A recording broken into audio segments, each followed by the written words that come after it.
Hi guys, today is Mediterranean tayo. So, prepare lang natin yung ating arugula for salad, bell pepper, beetroots, and fig. Yan. So, meron tayo dyan fig and walnuts. So, sprinkle lang natin yan dyan.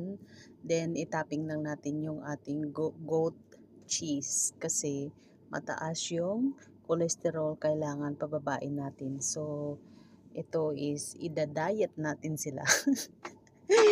So, ayan guys. So, ang sauce niyan is lemon, honey, mustard, and salt and pepper, then olive oil. So, yun lang ang kanyang sauce. So, that's it. Thanks for watching. Enjoy!